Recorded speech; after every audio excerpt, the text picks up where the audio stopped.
me dices, Richard.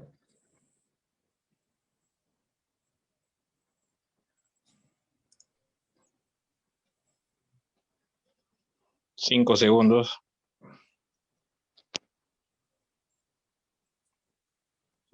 Bravo.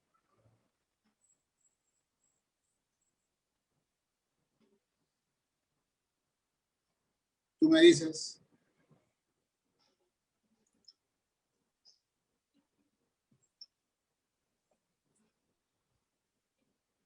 Listo, ya. Ok. Empezamos. Empezamos. A ver, buenos días a todos. Somos la Asociación Liberal Conservadora del Perú. Soy Ricardo Vicentelo, el presidente. Hoy tenemos como invitado a Gustavo Jiménez. Él es máster en Administración Pública en Derecho Administrativo por el Instituto de Investigación Universitaria Ortega y Gasset, adscrito a la Universidad Complutense de Marros y candidato a doctor en Administración por la Universidad Pablo de Olavide de Sevilla. Él es también profesor de la Universidad de Lima y la Universidad del Pacífico. Y él es consultor también en el sector público. Bienvenido, Gustavo, ¿qué tal? Hola, Ricardo. Buen día a todos. Buen día. Gustavo, hoy ya te hemos citado para una entrevista para que nos aclares a los ciudadanos de a pie, a los que queremos llegar, sobre temas de economía en el Perú, ¿no? Lo que ha dejado la pandemia, posibles soluciones, intervención del Estado. Pero antes quisiera hacerte dos preguntitas que son tema de todos los días en los noticieros, ¿no? Sobre las consultorías y sobre el CAS. Me gustaría empezar sobre las consultorías y quisiera dar un alcance de lo que he podido averiguar un concepto, tú nos vas a ampliar o corregir también. Las consultorías básicamente es una disciplina donde un especialista en el área va a ofrecer sus servicios a una empresa que requiere sus servicios para atender una problemática en particular, proponer soluciones y dar seguimiento a las mismas. Se podría decir en términos coloquiales que es como el médico para una empresa. ¿Por qué? Porque las empresas, al buscar a este consultor, buscan mayor eficiencia y tener más rentabilidad. Eso en el Estado, en el sector público, ¿cómo se manifiesta? ¿Qué es una consultoría en el sector público, por favor? Lo que pasa es que, hola, buen día a todos. Estamos aquí para tener una charla, bueno, sobre varios temas. No un debate, sino comentar algunos puntos, simplemente. Y en gran medida, la pregunta de Ricardo es interesante porque habla de las consultorías, que son en verdad las órdenes de servicio que existen en el Estado, ¿no? ¿Qué es lo que sucede? El Estado tiene dentro de la posición, pues, del presupuesto, algunas partidas que puede utilizar para la contratación de personal, ¿no? La primera, la más conocida, es la de personal, obviamente, que ahí están los funcionarios que tienen un régimen especial, o sea, ya sea el 276 o el 728, que es el régimen privado, el 276 es la carrera pública, que, bueno, que debe estar en extinción, eso es lo que por lo menos se planeaba, ¿no? Pero ¿qué sucede? Tiene tal necesidad de recursos que utiliza una partida adicional, que es la de bienes y servicios. Y en servicios utiliza dos cuentas. Una es la que es el conocido CAS, son los contratos de administración de servicios, y las otras son la contratación de terceros, ¿no? Es más, eso es información pública, ¿no? Yo justo tengo la información pública acá. Yo puedo saber, por ejemplo, en el gobierno nacional nada más, o sea, para que tenga una idea del presupuesto, el presupuesto del gobierno nacional del año anterior, o sea, del 2020, fue 133.000 millones de soles, redondeando, y casi 27.000 solamente en personal, ¿no? Pero en personal, como les he indicado, ¿no? Personal en 276, en 728, ¿no? Pero ¿qué sucede? Tal es la necesidad que dentro de la partida de bienes y servicios, si uno entra a la partida de bienes y servicios, estamos hablando del gobierno nacional en total, ¿no? Están todos los ministerios, etcétera, ¿no? Dentro de los bienes y servicios, uno tiene que, los bienes y servicios son un monto aproximado de casi 29.000 millones, ¿no? Y de esos 29.000 millones, si uno entra a la parte de servicios, uno ve, por ejemplo, estos famosos CAS, que son alrededor de 7.500 millones, y los que son los servicios profesionales que se refiere Ricardo, que son 7.000 millones aproximadamente. ¿Por qué existen las órdenes de servicio? Porque existe una necesidad en el Estado que no lo puede cubrir ni rubro personal, ni lo puede cubrir el rubro de CAS, y por eso lo cubre el rubro de servicios profesionales. Ahora, hay servicios de varios tipos, ¿no? Es más, esto requiere una larga plática, pero si uno conoce el Estado un poco, un servicio profesional es que uno tiene una orden, entrega un producto, le pagan a fin de mes, se acabó. Pero en el Estado no funciona así, necesariamente. Ahora es época de pandemia, pero en una posición normal, un tercero, como le dicen, que da su servicio, tiene un puesto en el ministerio, tiene que ir al ministerio o tiene que ir a la entidad pública y es como si estuviese contratado. Claro, no le van a exigir una hora de entrada y una hora de salida, pero le recomiendan pues que esté a una hora determinada y que cumpla con una serie de metas. Obviamente está haciendo trabajo que no es necesariamente el que dice su producto, sino es un trabajo como si estuviese contratado bajo otra modalidad, como CAS, por ejemplo, ¿no? Encima, entonces, hace otra labor y encima tiene que hacer su producto, ¿no? O sea, es una posición bien complicada, ¿no? Pero esa es la necesidad, claro. Lo que se refiere Ricardo es que hay varios tipos de asesoría, ¿no? Hay asesorías que sí son necesarias porque el ministerio, la entidad la requiere, obviamente. Hay diversos estudios, hay posiciones, pues, en diversas dependencias de la entidad que son necesarias, y también hay contrataciones que no tienen sentido, ¿no? Como las que conocemos todos, que son nefastas, ¿no? Gustavo, hay candidatos que están proponiendo, por ejemplo, eliminar las consultorías. ¿Tú qué opinas de eso, de estas propuestas presidenciales? Bueno, si te eliminas la consultoría, te estás eliminando 7.000 millones de soles de aproximadamente, bueno, eso fue lo del año anterior, este año debe ser algo parecido para todo el gobierno nacional. Entonces, se va a tener que cubrir esa necesidad bajo otro régimen, ¿no? Definitivamente, ¿no? Y es realmente eficiente las consultorías, es decir, para el funcionamiento de un Estado bueno y eficiente, ¿son muy necesarias las consultorías bajo tu punto de vista? Es que en algunos y en varios casos sí, porque están cubriendo una necesidad de la entidad, no es que sea por gusto. Como te digo, estos terceros, o sea, la filosofía, te lo repito, es que hagan un producto y se les pague a fin de mes. Se acabó, pero no es eso.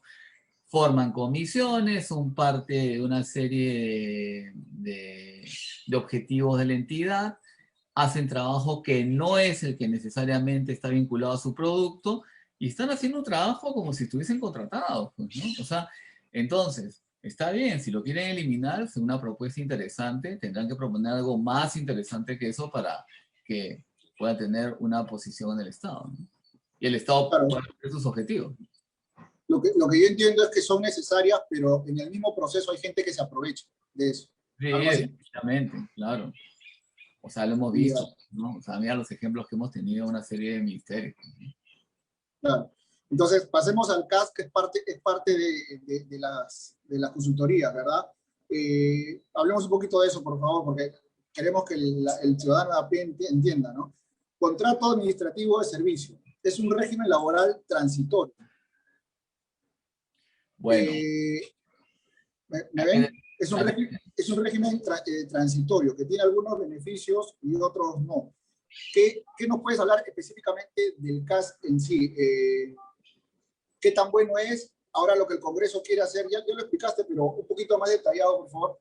El Congreso quiere eliminarlo y pasarlo al decreto, según el decreto legislativo 276728. ¿Cómo se perjudicaría el Estado o el ciudadano al aprobar esa ley que la han aprobado por insistencia, ¿no? De eliminar el CAS? Lo que pasa es que no es el ciudadano, pues, o sea, lo que estamos hablando es ¿por qué existe el CAS? A ver, el CAS se desarrolla para tratar de darle, a ver, algo mucho más estructurado que era la contratación como tercero. Esa es la posición, ¿no? Entonces, el CAS tiene una perversión también, ¿no? ¿Por qué? Porque depende de la política que tenga la entidad pública, ¿no? ¿Y esto cómo es? Definitivamente la entidad puede generar, nadie le obliga a la entidad a generar CAS por un determinado periodo. Te pueden dar un CAS por un año, por 6 meses, y hay un montón que tienen CAS de un mes. Entonces, esta contratación de administración de servicios lo que genera en gran medida este, es tu sueldo al mes, con 12 sueldos, es un régimen de impuesto de cuarta categoría, ¿ok? Es una contratación. Es como si fueses, como si generases igualito como un tercero, pero tienes un sueldo por un determinado número de meses. Y cuando termina esos determinados meses, si no te renuevan, te vas con ese mes. En otras palabras, ese CAS lo que genera es una, digamos, una relación laboral que no tiene ningún beneficio, tiene tiene una bonificación miserable a fin de año, pues miserable, no, es pésimo, 500 soles, una cosa, imagínate, ¿no? Y, y no te genera absolutamente nada. Bueno, seguro social, porque estás ahí, pues, ¿no? Sería el colmo, ¿no? Pero nada más. Eh, Entonces, si van a terminar con estos CAS, justo estaba viendo las cifras de este año han mantenido a los CAS, más o menos, ¿no? 7.000, casi 7.200 millones, 7.180 millones de soles, ¿no? Lo que se ha reducido muchísimo es los servicios profesionales, ¿no? De 7.000 a casi 4.900. Se ha reducido un montón en todo el estado, ¿no? Ahora, esto es el CAS, pero como te digo, acaba de salir una normativa del Congreso que si quieren volar el CAS, perfecto, que lo hagan, pero que lo van a pasar al 728. Entonces, el 728 es el régimen privado. El régimen privado, a ver, es el deber ser. Yo no estoy diciendo que no está bien. Yo creo que es mucho mejor que el CAS para el trabajador, obviamente. Tienes 12 meses, tienes 2 gratificaciones, tienes vacaciones, tienes CTS, o sea, tiene varias cosas. Claro, pero ¿quién pagaría todo eso? Es el Estado. O Y sea, eso si no le van a traería, pasar, yo leí como tú la noticia dice pasarlo a un régimen como el 728. Lo que te cuesta el CAS son los meses que trabaja, el trabajador obviamente, que está trabajando, y, y se acaba la relación laboral. O sea, es un régimen que para el trabajador es pésimo, pues, ¿no? Para el Estado es muy claro, funcional, pero si ahora va a pasar al 728 con el mismo presupuesto, obviamente, o sea, lo que va a pasar es algo bien sencillo, ¿no? Se va a incrementar el rubro de personal, obviamente, porque estos CAS se elimina esa cuenta, pasa a personal, y lo que va a pasar es que esa cuenta hay dos formas, ¿no? Que yo la veo directa, ¿no? Si vas a contratar al mismo número de personas, vas a necesitar más plata y no tienes. Entonces, la única forma es que reestructures tu presupuesto y tengas menos gastos, menos posición para inversiones, para proyectos. Cosa que ya es bastante baja lo que tienen para proyectos. O sea, nos iríamos ya pues a una posición ya pues peor. y eso no es bueno para el Es país. pésimo, pues pésimo. Lo que yo creo que podría pasar también es que, ok, pasamos al régimen 728, pero hay unos despidos alucinantes. Claro. Lo que he estado viendo ahí es que no todo el mundo va a poder, no todos los que han estado trabajando para el CAS van a volver con Es lo que te estoy diciendo. van a reducir personal.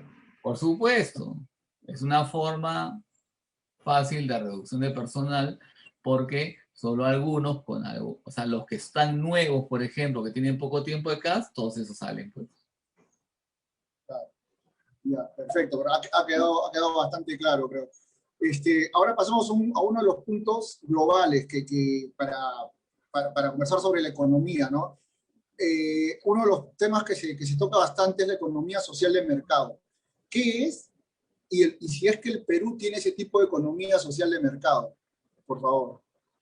Bueno, el Perú tiene constitucionalmente una economía social de mercado, ¿no? Y obviamente es una economía en la cual es obvio que el Estado tiene un papel importante como promotor, regulador, pues, ¿no?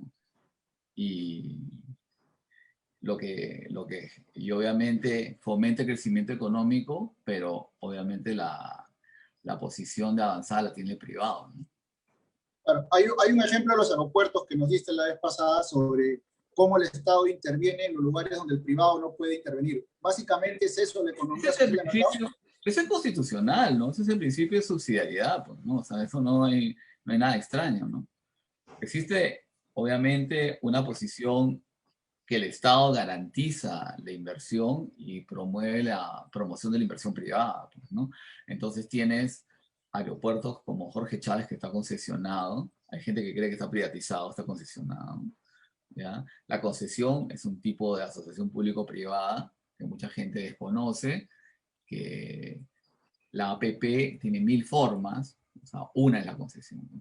Pero puedes tercerizar, puedes hacer 1000 otras formas, ¿no? Entonces, tienes en el Perú, por ejemplo, los aeropuertos, tienen los aeropuertos del norte, que tiene una empresa, los del sur la tiene otra, Lima lo tiene otra empresa, pero hay un montón de aeropuertos que no son rentables para el privado. Eso no quita que lo vas a dejar sin aeropuerto, ¿no? Ahí entra el Estado, ¿no?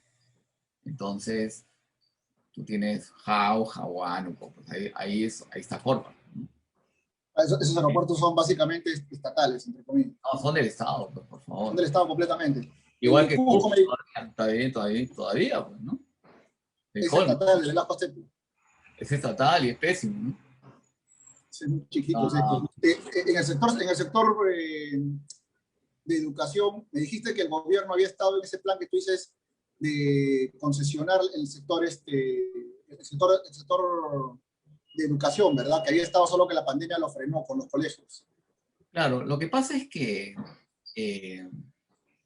hay que ver varias cosas, ¿no? Primero, si uno ve el informe del Banco Interamericano de 2020, donde participa gente de la Pacífico, han sacado el déficit de infraestructura que coincide pues más o menos con eh, el monto que siempre ha promocionado AFIN, que es la Asociación para el Fomento de la Infraestructura Nacional, pero son 160.000 millones de dólares, ¿no? De esos 160.000 millones, échale pues que aproximadamente,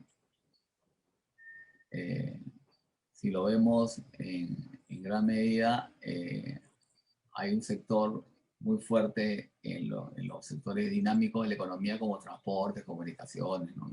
Que es lo más grande, pero tienes en los sectores sociales también una brecha fuerte, ¿no? En educación, en salud, ¿no?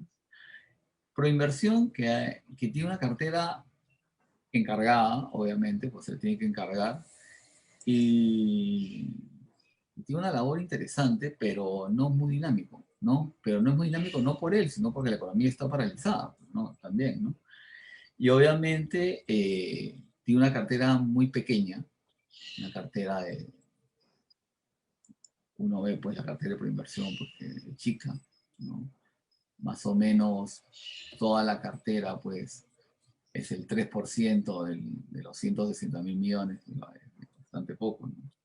Entonces, ¿qué es lo que sucede? Proinversión tiene hoy por hoy proyectos interesantes, ¿no? Tiene colegio de alto rendimiento, además tiene en salud, tiene hospitales de salud, por ejemplo, ¿no? Eso no había pasado nunca, ¿no? Entonces, era una posición que podía dinamizar dentro de un cofinanciamiento este tipo de proyectos, pero la pandemia lo frenó, ¿no? Lo que Claro, sí... justamente, tú me explicabas de que justamente habían estado tratando de privatizar 2 hospitales públicos, ¿verdad? Algo así, concesionar. Si no, Privatizar no, concesionar. concesionar, ¿no? La Había, concesionaria, ¿no? En función de que el privado, en una posición de cofinanciamiento, tenga... Cofinanciamiento, lo que pasa es que hay que entenderlo, ¿no? El cofinanciamiento es que el Estado le asegura al privado, pues, el punto, el punto que necesita económicamente para poder gestionar el activo, asumiendo además que el privado tiene mayor expertise. Esa es la situación. ¿tú crees Entonces, que ¿tú crees que esa haya sido la solución perfecta si lo hubiéramos podido implementar antes de la pandemia, unos 5 años antes? pero por supuesto, lo que pasa es que la pandemia nos ha agarrado pésimo, pues, ¿no? O sea, yo no sé qué se sorprende la gente en función de... Hay dos cosas terribles, ¿no? La primera, que estábamos pésimos con un déficit en salud horrible, un déficit de educación espantoso. O sea, ¿qué se sorprende? Lo que pasa es que esto ha sido mucho peor. Y eso mezclado con la nefasta gestión del gobierno anterior, o sea, ¿qué puedes pedir? Pues, ¿no? Son Pero incapaces, es un problema de gestión, ¿no? el déficit que mencionas, ¿a qué se refiere? ¿A presupuesto o al factor humano? El déficit de gestión obviamente es un factor humano, pues es muy malo, pues, ¿no? O sea, es el colmo que uno llegue a posiciones como la que tenemos durante varios años, pero con pandemia peor de devolver la plata, porque son incapaces de gastar ni siquiera en proyectos, ¿no? Además, tú te das Claro, cuenta, pues, en el caso de salud, o sea, no saben ni comprar, pues, o sea, me vas a decir que comprar una planta de oxígeno es complicado.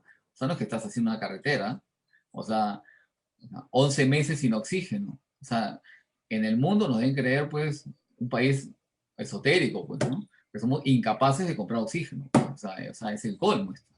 O sea, ya hasta rabia da, pues, ¿no? O sea, ¿qué puedes esperar, no? sí, hay unos datos de que votan, dicen que el presupuesto de salud era 2.000 millones de soles, 2.000 y pico, y que al 2019 se multiplicó por 7, pero solo ejecutan el 40% de este presupuesto. Entonces, no es que les haya faltado dinero, lo que les ha faltado es gestión y obviamente ha habido mucha corrupción también. Bueno, fuera de la corrupción, digamos, la posición de la gestión, yo creo que es bastante, ¿no? Pero te digo algo en salud, para que la gente conozca, ¿no?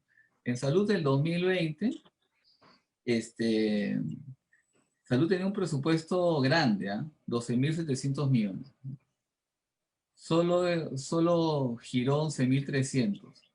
11.348, que es casi todo lo que tenía comprometido, o sea que tampoco tampoco es que hay mayor variación. Pero si uno se mete un poco a escarbar un poquito, pues, ¿no? ¿Qué pasa con este ministerio? Por ejemplo, en el plano del propio ministerio, en su presupuesto es de aproximadamente 10.000 millones, ¿ok? 10.000 millones. 10.000 millones. En personal, 2.800, ¿ya? Lo que pasa es que esto no sale en la prensa, pues es increíble, pues, o sea, hay un desconocimiento impresionante, ¿no? O sea, estamos hablando de 10.000 millones, ¿ok? Que es el presupuesto. Ya te dije, el del personal, en CAS es 1.150 y en terceros 1.100. Entonces suma, pues. Tenemos 1.150 más 1.100 son 2.600. Si eso le sumas a la parte que es el personal, que es 2.800 aproximadamente, ya tienes 5.400. 5.400 de 10.000, solo pagando sueldos, salarios, asesorías. Alucina. Sí, sí, Entonces, sí. ya. Pero fuera de eso, si vamos a ver los proyectos de salud, de los 10.000 millones, solo para proyectos, salud tenía 794. Ni siquiera 1.000. 700, ni siquiera 1.000 millones. 794. Sí. Y de los 794, comprometió 494. digamos que lo que comprometió fue lo que firmó contrato y lo va a tener que hacer, ¿ya? Por más que tú ves que 494 solamente giró 484, eso es lo de menos, ya, comprometió 494. Pero, ¿qué es lo que lograron acá? Ellos tienen 794, comprometieron 494 y devolvieron al Tesoro 300 millones de soles en pandemia. O Fue en sea, la pandemia, 2020. 2020. O sea, 300 millones de soles que no fueron capaces de hacer proyectos. Eso es salud, ¿no? Eso es salud. Uno comienza a escarbar y bueno, pues, la posición, uno se queda sorprendido, ¿no? Pero te podría decir algunas cosas adicionales, ¿no? Que, sobre todo en el caso de bienes y servicios, por ejemplo, ¿no? Esto lamentablemente no se conoce siendo público, ¿no? Porque esto sería, pues, fantástico, ¿no? O sea, alguien de prensa que pudiese ser que pudiese interesarle esto, sería fascinante que haga un estudio, que, que pueda hacer algo por el estilo, ¿no? Pero, por ejemplo, en los bienes, ellos tenían 11 millones de soles para comprar varios bienes, de todo, pues, ¿no? En general tienes de todo, tienes de todo, ¿no? Perdona que te interrumpa, Gustavo, pero para entender, bienes y servicios, básicamente, ¿qué es? Ya, bienes y servicios, tienes un rubro de bienes y otro de servicios propiamente. ¿Qué son los bienes? El principal rubro, suministros médicos, alimentos, vestuarios, combustibles, materiales, repuestos, todo eso, ¿no? Obviamente, el principal rubro es suministros médicos, ¿no? En pandemia. De los 2.500 millones que tenía para suministros médicos, 2.200 son, o sea, perdón, de los 2.500 que tenía para bienes, obviamente suministros médicos es lo más importante, ¿no? 2.200, casi todo. Ya.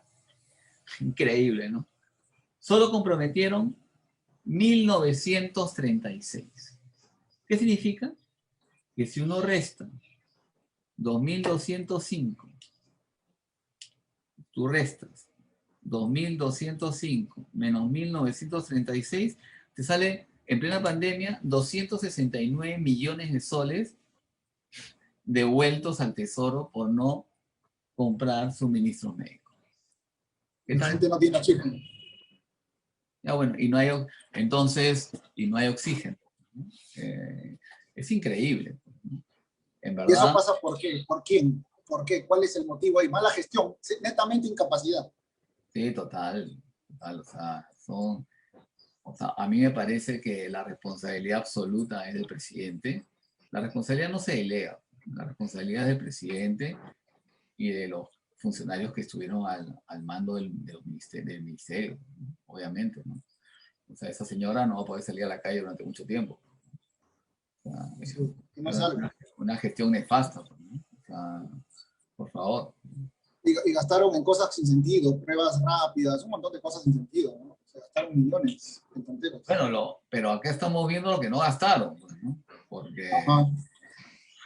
o sea, uno se fija en que es que, escúchame, Ricardo, o sea, es obvio que la corrupción es mala, eso ni siquiera se discute, pero no gastar cuando la necesidad te come es tan grave como eso. O sea, un presupuesto bien ejecutado es el que se gasta porque la necesidad te persigue. ¿Qué me hace decir que los ministerios de salud no tienen necesidades, que la gente tú la ves haciendo cola por oxígeno? O sea, esta gente, lo que sucede es que este es impermeable al dolor, o sea, no le importa, porque no le importa, pues. O sea, eso definitivamente. O sea, Claro, este tipo de situaciones las podríamos ver en países súper desarrollados que no tienen tantas necesidades, pero nuestro país tiene mil necesidades en el sector salud. O sea, como al tercer mes ya tendrías que tener 5 plantas de oxígeno, Ricardo, por favor. O sea, ya espera 11 meses, o sea, ¿qué creen? O sea, que vamos a esperar, o sea, por la vacuna no hemos funcionado como debiésemos, estamos en busca de tiempo perdido. Bueno, están haciendo varias gestiones, ya por fin, ¿no? Pero Y ese es otro punto importante, ¿no? Porque hasta que eso no se defina, las perspectivas de crecimiento sostenido no se van a dar, es imposible. O sea, tú quieres llegar y volver a condiciones del 15 de marzo del año pasado, complicado, ¿no? Complicado. La siguiente pregunta tiene que ver con eso. ¿Hasta qué punto es necesaria y se justificaría la intervención del Estado? Porque, o sea, vemos que el Estado maneja todo, ¿no? Maneja todos estos presupuestos, pone a la gente que se encarga de la gestión. ¿Hasta qué punto se justifica la intervención del Estado, por ejemplo, en salud? ¿Cómo lo cambiarías? Lo que pasa es que es importante que el Estado regule, pero lo que pasa es que regule bien. Mira, Ricardo, la economía de mercado no es mala. Lo que es malo cuando lo haces mal. Las APP no son malas, pero si las haces mal, o sea, cuando tú escuchas APP, te mencionan la interoceánica. Pues es pésima, o sea, esa es la peor, o sea, es el peor ejemplo que hay. Entonces, lo que sucede es que la cosa es hacer las posiciones bien, ¿no? El Estado es importante, o sea, tiene que ser un buen regulador, y regular bien. Pero si vas a regular cuando todo ya explotó, que es fácil, ¿no? O sea, eres un regulador ex post al final, entonces eres como policía que persigue cuando te das cuenta que las cosas se han hecho mal. ¿No habría alguna forma de evitar que el dinero pase completamente por la mano del Estado, que tenga otro conducto donde se pueda gestionar mejor, o necesariamente el Estado tiene que estar ahí de administrador y de regulador? Sí o sí, 100%. No, pero hay cosas importantes que se están haciendo, ¿no? Lo que pasa es que ha demorado muchísimo, ¿no? O sea, la promoción de la inversión privada es necesaria, pero es muy baja, es muy poca. O sea, para tú salir de ese déficit de infraestructura, ¿cuántos años necesitas, pues, Ricardo? ¿Cuántos años? Sí. O sea, necesitas en salud y educación, olvídate, pues en transporte son más de 10 años. Pues, o sea, y la necesidad te come, ¿no? O sea, te va avanzando, ¿no? Tú como por tu profesión analizas mejor todo lo que los candidatos exponen. Para ti, ¿cuál es el candidato? O sea, no porque le vas a votar, pero su propuesta, ¿cuál es la que más te parece real a nuestra realidad? Real a nuestra bueno, vaga redundancia, ¿no? Que más factible a nuestra realidad. Bueno, no quiero manejar sensibilidades, ¿no? Pero obviamente yo voy a votar por alguien que esté en favor del libre mercado, ¿no? Definitivamente. Claro. Es lo que creo. Claro, es terrible escuchar candidatos que dicen que van a regular precios o que van a poner impuestos a la riqueza, ¿no? Es terrible escuchar eso, ¿no? ¿Qué nos puedes decir así en grosso modo sin profundizar? Porque es un tema muy profundo, pero cuando escuchas que un candidato dice que va a controlar los precios de la minería o las tasas de interés, y otra candidata que dice que va a poner impuestos a la riqueza, ¿qué se te viene a la mente a ti, en primera impresión? No, me da mucha pena, ¿no? Porque obviamente este es un país minero, por ejemplo, ¿no? Pero hay que hacer la minería, nadie está diciendo hacer la minería sin respetar la posición medioambiental. Lo que se quiere es una minería sostenible. Y como están haciendo las mineras hoy, ¿no? Una minería sostenible en gran medida. Y si alguna minera no se comporta de esa forma, existirá el regulador que la ponga en su sitio y generará las penalidades correspondientes, ¿no? Pero lo que se quiere es una minería en favor de lo que significa, obviamente, generar más recursos y empleo al país, ¿no? Yo he escuchado a candidatos, candidatas peligrosísimos, en los cuales indican que este país no debe poner la posición minera como la más importante, ¿no? Entonces, o sea, nosotros tenemos un modelo primario que obviamente en un futuro esperemos pues con bastante tecnología y sabiduría podamos mejorar, pero la posición es la que tenemos hoy. Hoy cuando tú haces eso, lo que estás haciendo es de poner impuestos así desquiciados a la riqueza, lo que estás haciendo es eliminar la posición de inversión privada en el país. Y lo que se necesita acá es inversión a gritos. La inversión genera empleo, el empleo genera ingreso, el ingreso genera consumo, la economía crece. Necesitamos ¿Qué? inversión a gritos. A gritos. El control de precios, así en una línea, ¿qué genera? Control de precios igual. Pobreza. Hemos hecho escasez. control de precios. Es que control de precios lo hemos hecho varias veces. Lo hizo Bustamante en el 45 cuando gobernó con el APRA, que fue nefasto. Lo hizo Alan en el 85, en su primer gobierno. Pero en el segundo gobierno se dio cuenta porque había cometido una locura, ¿no? O sea, Lo que está pasando en la Argentina. Sí, pues, pero mira, pues estos modelos heterodoxos, keynesianos, pues a gente le encanta, ¿no? O sea, le encanta, pues, el gasto público, pues, o sea, el déficit fiscal, pues, para ellos es normal, ¿no? No les duele el Estado, no les duele el país tampoco. Así es. Y sobre el control de tasas de interés, así cortito también, para fácil entendimiento, ¿qué producen? No tienes que, a ver, yo creo que el problema no es el control de las tasas de interés.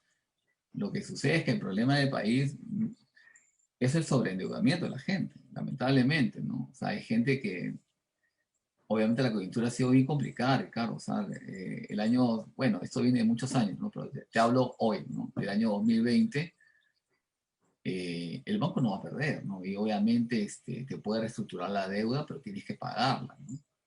Pero ¿cómo la pagas si el Estado no te deja trabajar? O sea, complicado, ¿no? O sea, yo no creo en la intervención de las tasas, o sea, para nada. O sea, yo Pero creo que ¿no te parece que porque hayan pocos bancos tengan el es lo que monopolio? te estoy diciendo, lo que se tiene que hacer es que vengan más bancos, que ¿Cómo lo vengan más harías? entidades. ¿Cómo lo harías? ¿Cambiar la ley de banca, las regulaciones? No, no, lo que se tiene es que formalizar a la gente. Escúchame. Hay varios estudios que se han hecho sobre posiciones súper interesantes, ¿ya?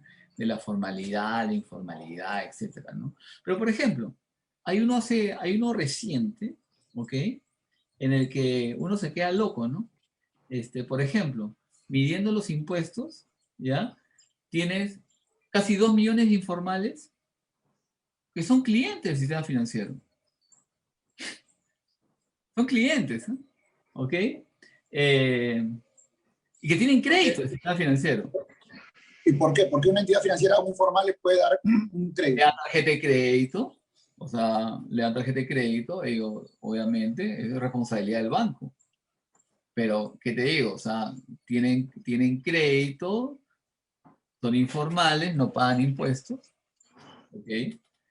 Pero está en el sistema, ¿no? Entonces, esta gente, te estoy hablando de algo muy sencillo de medir, ¿no? No te estoy hablando de todos los informales, pues, ¿no?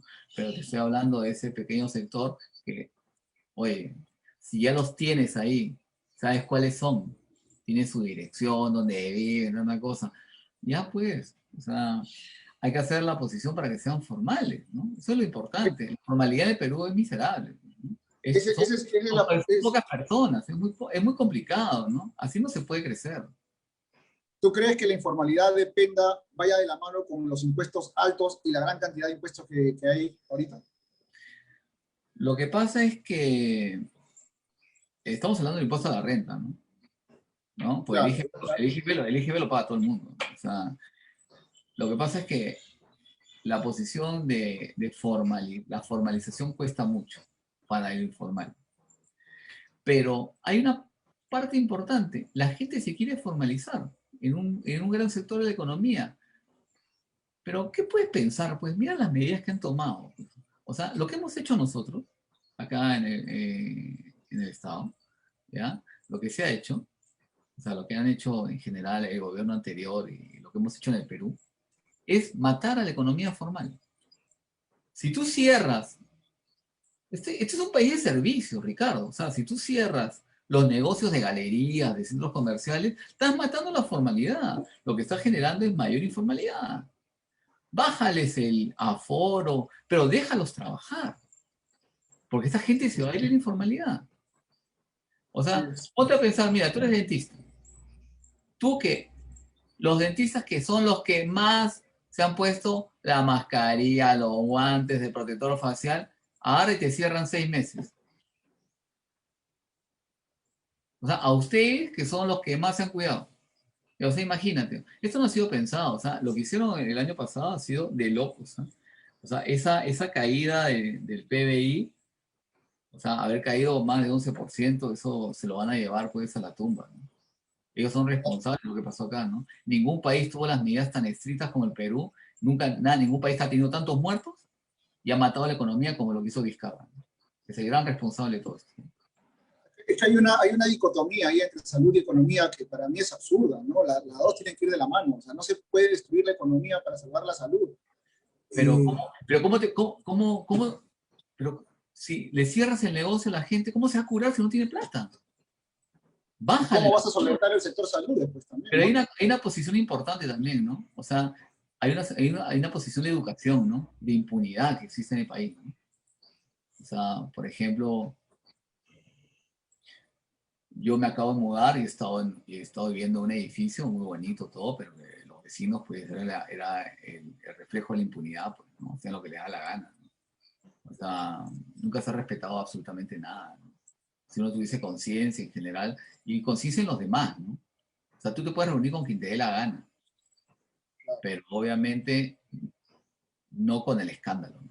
Entonces, acá lo que ha pasado es que la gente no ha respetado. Yo sé que la gente está harta, yo también estoy harto. O sea, uno es social. Uno está en su casa, uno está volviéndose loco.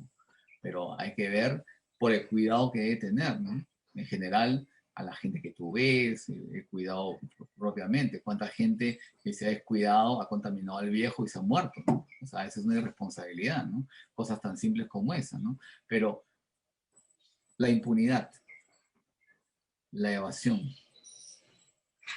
la corrupción y la informalidad son los cuatro jinetes del apocalipsis que tienes acá. ¿Tú cómo ayudarías a que el porcentaje, esa balanza de formal e informal, donde el informal es el 70%, la formalidad 30%, cómo harías que el formal le haga el contrapeso al informal? ¿Cómo harías para fomentar la formalidad en el Perú, en términos generales? Bueno, tiene que ser una posición, tiene que haber incentivos, ¿no? Yo creo que la única forma de incentivos son incentivos tributarios, ¿no? No puedes matar al formal. O sea, abrir una tiendita, los permisos y todo eso, a veces cuesta demasiado, ¿no? Sí, uno lo piensa mil veces, voy a arriesgarme más, porque cuando uno emprende, pone un negocio para ganar más, pero no hay incentivo para ganar más, porque al ganar más vas a pagar más y básicamente vas a terminar ganando lo mismo pagando más. No sé si me dejo entender, o sea, lo que te queda, Sí, la claro, rentabilidad. y tienes que tener un régimen, o sea, ya tu régimen cambia, ¿no? O sea, tú antes pagabas informalmente, ahora tienes que pagar formalmente, tienes que poner a la gente en planilla, te va a costar más, pero yo creo que en ese proceso, para que la gente formalice a su personal, de haber o por otro lado, el Estado le debe dar un largo camino impositivo, que es ser, pues yo calculo que varios años que no, es imposible que en un año no la hace, pues, ¿no? Primero tiene que terminar esta pandemia, ¿no? O sea, ojalá, ¿no? Si no, es muy complicado, ¿no? Y ir viendo poco a poco de generar, pues, esto, ¿no? Yo creo que los incentivos... La gente quiere trabajar, Ricardo. La gente no quiere esos bonos que da el gobierno. Mira la gente lo que quiere es trabajar. Cuando le cierran la galería, o sea, le cierran la galería y le ponen que la galería solo puede tener el 20%, o sea, va a haber más vendedores que gente. Están locos, pues, o sea, están hablando de idioteces, o sea, por favor. Eso sucedió en Gamarra, el aforo dijeron 20%, pero si solo los trabajadores ya ocupan el 20% del aforo. Es tonto. Pero ¿quiénes nos dirigen? Personas mononeuronales. ¿Quiénes hacen esas normas? ¿Quiénes No, lo que pasa todo eso? es que es el mismo ejemplo que hace que dice la gente de las ciclovías, ¿no? Las ciclovías las hace gente que no maneja bicicleta, ¿no? Obvio, pues, si no ponte a manejar una bicicleta por ahí te das cuenta que es tonto, ¿no? ¿Ya? Ahora último las han hecho mejor, ¿no? Pero esa gente que toma esas medidas nunca le ha dado empleo a nadie, por favor. Nunca ha pagado una planilla. Sí, no tiene sentido. Y desde el primer día cerrar todo, incluso cerrar hospitales, o sea, por sentido común, los hospitales es donde uno va a curarse, ¿no? Si cierras todo... Es que fue malo, o sea, no hemos tomado ejemplos. Mira, pues lo primero que debieron haber hecho es llamar al primer rubro que da empleo en este país, al sector privado. Ver cómo trabajan juntos. No han trabajado. Es como lo que uno veía, es que hay cosas pues que ya la historia va a escribir de esto y hay mil cosas por escribir, ¿no? Pero, por ejemplo, cuando tú decías, o sea, es que es increíble, ¿no? Veías al presidente anterior hablando, diciendo, todo el mundo va a poder tener cobertura en el sistema de salud pública, pero si no hay cupo, te vas al sector privado. Tú para decir eso de forma responsable tienes que afirmar, tienes que hacer convenios interinstitucionales, hacer las cosas bien, pues con tiempo, ¿no? Y lo han podido hacer, ¿no? No amenazarlos diciendo, ahora te expropio. Pero cuando tenían todo el agua allá, que los había ahogado, así no funciona. Es el privado, hay muchos que tienen un concepto que no es cierto, ¿no? Lo que se quiere es, o sea, las plantas de oxígeno las han conseguido los privados. O sea, lo que quieres es colaborar, porque es obvio, pues. Tú como privado, ¿qué quieres? Quieres que el entorno esté sano, que funcione y que no se contaminen y que puedan trabajar para generar ingresos. Eso es sencillo. Yo tengo una explicación por qué el alto precio de las clínicas, ¿no? O sea, si tú tienes un competidor malo, te aprovechas. Si tú tienes un sector público de salud pésimo, tú como privado haces lo que te da la gana, ¿no? Por eso es que vemos que las pastillas cobran el 60%, una noche de hospitalización 10.000 soles. Entonces, es fácil satanizar al privado, pero si tú ofreces un servicio malo, el privado, tu vecino se va, es como el ejemplo que pongo yo. Si yo me voy a Talara y pongo un consultorio y hago carillas de porcelana, y hay un consultorio del Estado que solo pone amalgamas y no tiene, ¿qué hago? Subo mis precios y la gente va a tener, que quiere carillas, va a tener que atenderse conmigo. ¿Qué pasa si el Estado pone un consultorio a uno y al doctor lo capacitan y pone carillas? Me va a hacer la competencia. Mi precio va a tener que bajar y mi servicio va a tener que ser mejor. También es una parte del problema, me parece. Si lo puede hacer, o sea, hay posiciones. Mira, dentro de todo, Sisol funciona bien. No es que funcione mal. O sea, andate a varias provincias y funciona bien. Pagas un poquito, no es gratis, pues, ¿no? Pagas. Lo que pasa es que tengo amigos que han trabajado en posta y pedían materiales, no les daban. La asistenta te daba las historias clínicas de 8 a 10 de la mañana y se acababa ahí. Y no hacía nada más en todo el día. Entonces, claro, es muy deficiente, ¿no? Claro, por eso te digo que la gestión es básica, ¿no? Y la gestión de inversión pública, la gestión en varias cosas, ¿no? En contrataciones del Estado, en compras. Lo que pasa es que hay mucha corrupción y lamentablemente está contaminado, ¿no? Gustavo, para terminar, para no molestarte tanto, porque yo sé que tú paras full, ¿qué economía nos va a dejar esta pandemia? Bueno, muy complicada, ¿no? Un desastre, ¿no? Yo escuché a Waldo Mendoza hace 2 días y me quedé pensando, ¿no? Justo el domingo... El ministro de Economía, ¿verdad? Sí, el ministro de Economía, y dijo que este año recuperábamos la caída del año anterior.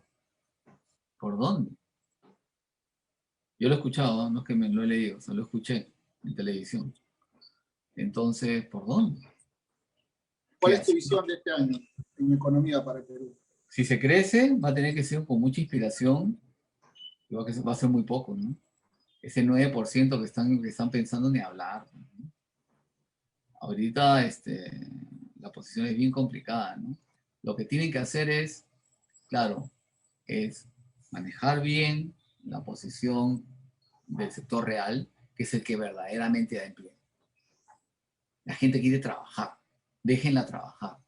Y debe existir mucha educación, mucha conciencia de cuidado de la salud, que como tú dices, no tiene nada que ver con ir en contra de la economía. Acá creen que para cuidarse todos trabajan en su casa o no trabajan. No, pues así no es. Entonces tenemos que ir poco a poco. Además, este país es de servicios, por favor. Tú cierras los restaurantes, pues se volvieron locos. O sea, cierran las peluquerías. En todos los barrios hay 10 peluquerías. O sea, te están matando a la gente. O sea, este es un error fatal. Como es fatal esta posición de esta política de los domingos que es nefasta, pues, o sea, ¿dónde has visto que funcione eso? Como lo anterior, mira, van a haber libros, ¿ya?, de políticas, así, cómo quebrar un país, por ejemplo, esa política del año pasado, de que unos días salían nombres de otras mujeres, se van a ir al infierno todos estos, ¿ya? Dime dónde, en qué planeta funciona eso, por Dios, o sea, eso es una locura, o sea, por favor, lo que han hecho son responsables, pues, de esta caída absoluta de la economía. Y son responsables, más que eso, de la cantidad de muertos que han existido. Por la pésima gestión que han tenido. Es verdad. Sobre el exceso de muertes es culpa única de los gobernantes. Para mí, en mi opinión. ¿Tú crees que esos millones de empleos que se han perdido se recuperen durante el 2021? ¿O un porcentaje, o todos? Bueno, pero mira la cifra del INEI, o sea, la cifra del INEI de 15 de marzo a hoy, la pérdida es casi de los 5 millones formales, 5 millones, ¿no? ¿Ya? Se perdió casi 1 millón, ¿no? Hay que reactivar, ¿no? Claro, ¿sabes por qué es preocupante desde mi punto de vista como dentista? Porque esas personas que han perdido el trabajo son consumidores, son los que mueven el mercado. Pero porque un trabajador consume también, ¿verdad? Pero para que, tú lo mismo lo has dicho, para consumir tiene que tener ingreso, viejo. Entonces, déjalo trabajar. Así es. Gustavo, una pregunta que me hacen ahí, para volver al tema de la tasa, de estos candidatos que proponen topes sobre la tasa sobre los intereses. Una explicación un poquito más, no profunda, pero más amplia sobre esta propuesta. ¿Por qué no es viable esta propuesta de algunos candidatos de poner topes a las tasas de interés? Las tasas de interés se miden en función del riesgo de las personas, ¿no? Obviamente, mientras tu riesgo sea menor, la tasa va a ser menor. Mientras tu riesgo es mayor, obviamente va a ser mayor. No estoy defendiendo los bancos. Lo que estoy diciendo es la única forma es que se genere, pues, una mayor posición del sistema financiero, que crezca el sistema financiero, pero también hay otra cosa, ¿no? Hay una concentración financiera porque los principales bancos son los que mejores servicios te dan, no es porque ellos quieran. O sea, el BCP a muchos no le puede gustar, pero te da un servicio buenazo, ¿no? O sea, si tuviese, ¿acaso todos los demás bancos tienen los servicios que te da el BCP? No, pues los tienen los cuatro o 5 primeros, pues no los tienen todos. Te hago una pregunta como consumidor. Si hubiera, en el Perú, ¿cuántos bancos hay? ¿5 o 6 por plan? Los grandes, o sea, los 5 primeros será pues casi el 75, olvidándonos de la financiera y de las cajas. Bancos hay 5, más o menos, ¿no? No, bancos. No, los grandes, bueno, digamos que la concentración, bueno, los grandes son 4. Pues, le ponemos por ejemplo, un quinto, ya tienen casi. Pregunta de consumidor, si hubiera el triple de número de bancos, por ejemplo, si hay 5, si hubieran 15 bancos en el Perú, ¿tú crees que la tasa de interés bajaría? No creo que llegue a tanto, porque el mercado no da, pero lo que sí podría existir bancos que, como están creciendo algunos, pueden hacer que la gente migre por expectativas mucho mejores, ¿no? La única forma es que el mercado es amplio, Ricardo. O sea, la única forma es competitividad. Libre mercado. Entonces, si hay competencia, sí, obvio. O sea, la gente cree que regulando el mercado vas a arreglar. Lo que vas a hacer es que los bancos se vayan. Eso es lo que vas a hacer. Tienes el esas propuestas son populistas. Total, pues, o sea, son intervencionistas, ¿no? O sea, el BCP es peruano, el BBVA, imagínate, pues, la mitad es español, la mitad es de Grecia, claro. El Interbank es peruano, el Scotia es de Canadá. Ya, pues. Claro, ¿sabes por qué te lo digo? Y lo traslado. Dime, perdón. No, es eso. Claro, ¿sabes por qué te doy este ejemplo? Porque trasladándolo al rubro de telefonía, cuando fui a cambiar por la compañía con la que estoy, inmediatamente le fui a Movistar, inmediatamente me llamó Claro. No sé cómo se averiguaron, de repente tienen un software, no sé, y me propusieron, yo tengo Claro y me iba a pasar a Movistar. Inmediatamente, te estoy hablando sin exagerar, a los 15 segundos, cuando estaba haciendo el trámite, me llamó Claro y me dijo, señor Vicentero, ¿por qué se quiere trasladar? Le ofrecemos que pagar la mitad de su tarifa que está pagando hoy en día por todo el año. Entonces yo dije, estas personas sienten que uno se va y mejoran su servicio, mejoran sus tarifas. Bueno, el servicio está igual, pero mejoran su tarifa. Yo me puse a pensar, si hubieran 5 compañías más de telefonía en el Perú, de cable, internet, bajarían los precios, indudablemente porque lo he vivido, y el servicio mejoraría, porque para poner cable, acá en el departamento donde estoy ahorita, no sabes todo lo que tuve que pasar para que vinieran a poner cable. O sea, mi hígado se puso así. Tuve que llamar a las 3 compañías, Internet, Claro, Movistar y Entel. Pero a lo que voy es, ellos cuando ven que el cliente se les está yendo, mejoran sus tarifas. Y yo digo, si hubieran 3, 4 empresas de telefonía más en el Perú, como hay en Estados Unidos, que por estado hay creo que 10, 8, y allá pagan muy poco, el beneficiario sería el usuario, nosotros. No sé, es una forma muy básica de pensar, pero es por lo que he vivido, ¿no? Abrir el mercado, como tú dices. Bueno, el mercado de telefonía es diferente, ¿no? O sea, se ha abierto porque hay bandas que se han abierto, ¿no? O sea, Pero Vitel ha entrado porque... hay 3, básicamente. Hay solo Movistar, Claro y Entel. 4. Para 33 millones de personas. Pero antes había una nada más, ¿no? Ay, nos cobraba lo que quería. Nos cobraba hasta por recibir la llamada. ¿Te acuerdas al principio? Sí, claro. Eso la gente se ha olvidado en los 90, ¿no? Sí, es una locura, ¿no? Pero es obvio que la telefonía, bueno, está mejorando, pero se necesita inversión, pero también no está mejorando en todo el país, ¿no? Este es un país desconectado completamente, ¿no? O sea, obviamente, se necesita inversión a gritos, ¿no? Por Si eso, no, mira pues, cómo reciben claro, la educación en varios sitios del país, es lamentable, ¿no? O sea, sí. no hay internet, ¿no? Se cae, ¿no? Es pésimo, ¿no? Sí, es Pero que sí, se necesita infraestructura con urgencia. Y eso lo va a tener que hacer el próximo gobierno, quien sea. una pregunta suelta. ¿Te consideras liberal Yo sí, claro. en lo económico? Sí. ¿No crees que una de las soluciones del Perú es que haya más... ¿La Constitución es liberal para ti también? ¿La de ahora, Sí, la claro. 93? Sí. ¿No crees que debería haber más reformas, no cambio de constitución, sino reformas en algunos artículos para volverla un tanto más liberal? ¿O crees que está bien como está? Es un proceso, ¿no? ¿Para qué vas a cambiar si todavía no la puedes hacer bien? O sea, que háganla bien primero. O sea, que la quieren cambiar. Muy buena respuesta. Eso es lo que están haciendo. Las propuestas son tumbarse el título tercero de la Constitución porque quieren un Estado gestor como era el 79, ¿no? Y ahí te pones a pensar en la... O sea, la gente es... Y nunca me voy a olvidar, pues, o sea, cuando me acuerdo Humala jurando por la Constitución del 79, pues, o sea, posiciones de loco, pues, ¿no? O sea, eh, pero si la Constitución que está vigente es la del 93, aunque no te guste, ¿no? Ahora, se la quieren tumbar porque quieren un Estado gestor y lo que te digo, ¿no? Creen que la culpa es del libre mercado, ¿no? La culpa es que lo han hecho mal.